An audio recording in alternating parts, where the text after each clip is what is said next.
had a lot of lady entertainer friends, and they would always tell me about these horror stories of going out on the road and stripping in these towns in like honky tonk bars and making tons of money, but getting ripped off by the guy that booked them, by not paying them the booking fee. So I heard this from a bunch of people, bunch of girls, and I got to thinking, one night it just clicked to me.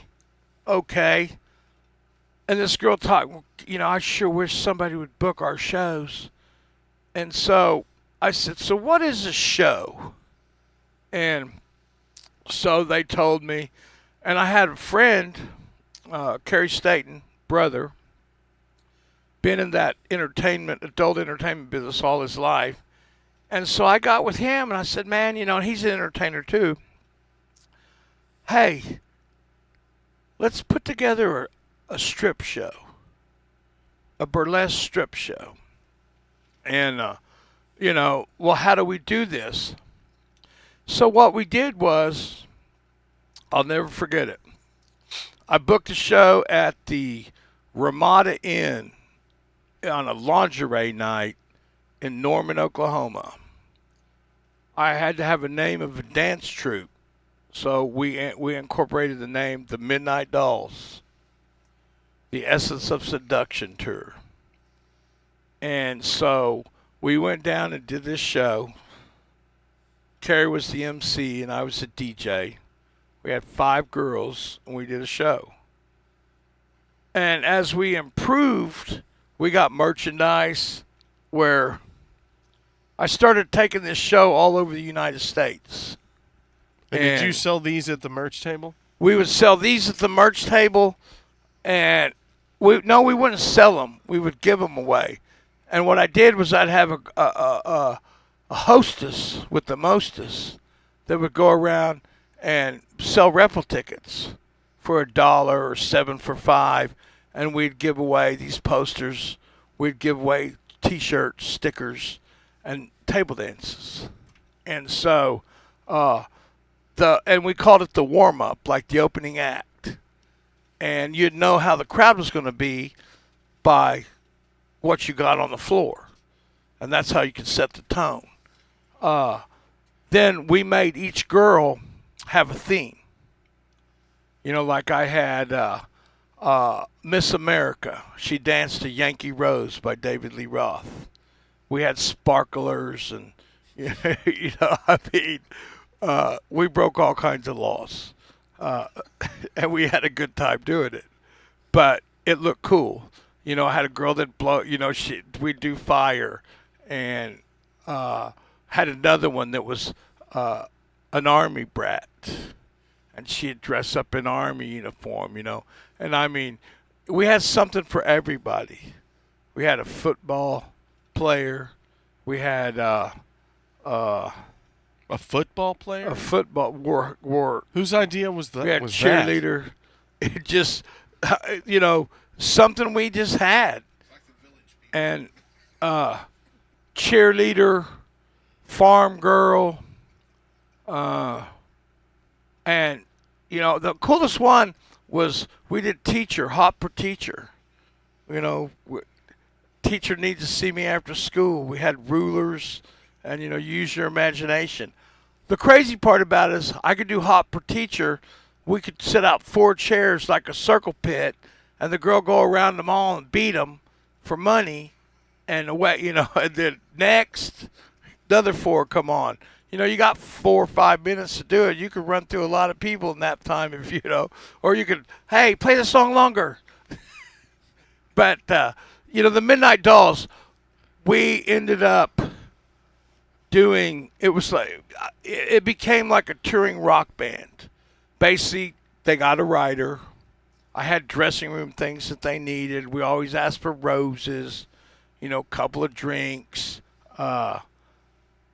just whatever they wanted to give. It was basically to see if they read it. Be like Hank the Third saying he wants a pet monkey in his dressing room. And if you didn't read the writer and called and say, hey man, I can get you everything but the monkey, you might be in breach of contract.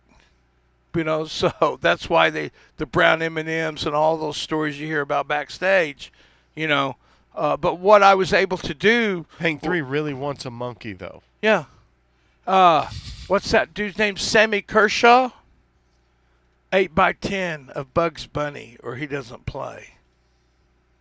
And that's how he knows that it's been read. Well, listen, I did so many Sammy Kershaw shows. I had a Bugs Bunny that whenever I'd get the writer to do him, I'd throw it in my briefcase so I wouldn't be without it. That'd be the first thing he seen when he walked in. Don't tell me, because he's kind of a dick. But, that's what little guys do. But back to the Midnight Dolls, we went all over. It lasted, I think, 4 years. At the end of the fourth year, we were doing 225 days a year. I'd been all over. When there'll be a whole segment shows for this. Everything you could ever imagine. Getting arrested, mooning, in going down the highway, riding topless, throwing down on Bourbon Street on Fat Tuesday naked, and getting arrested. I see a theme here. But some of the places that we went, and there were a lot of good people out there. I would do themes like Mardi Gras. We would get hired to go to Mardi Gras, and we would be there for 7 days, but we'd only work 5. You get 2 off. And the reason why I lucked into getting gigs like that was because none of the girls up there wanted to work. But it made it better for the owner because the locals wasn't there, so it was the same old, same old. But when you tell them you have features, we were a feature. We were on the circuit that Penthouse had features, Playboy had features, and we'd do strip clubs. And like I would tell them, that one of my biggest sells was, you're getting 1 girl. With me, you're getting 5. The reason why I have all their asses on there and not their faces is because I learned early on, if you put the girl on there and she doesn't show up, the club owner's going to be pissed and he's going to demand a reduction or something. So me and Kerry, in our little smart minds, we said, okay, great, we'll just take pictures of the asses. So when I gave the posters away and they'd say, I'd tell them, hey, if you want to know who the girl's asses is, match it up with the poster. And she'll sign the one that, So when a guy would go, hey, is this your ass? Oh, yeah. So it was just, but here's what I learned about that. I supplemented income by doing both, but I also lost a girlfriend who was jealous. I almost lost my family, my mother, because, we went through some times where I got arrested, and, my mom was like, I'm not going to come visit you in prison for you doing all this stupid shit.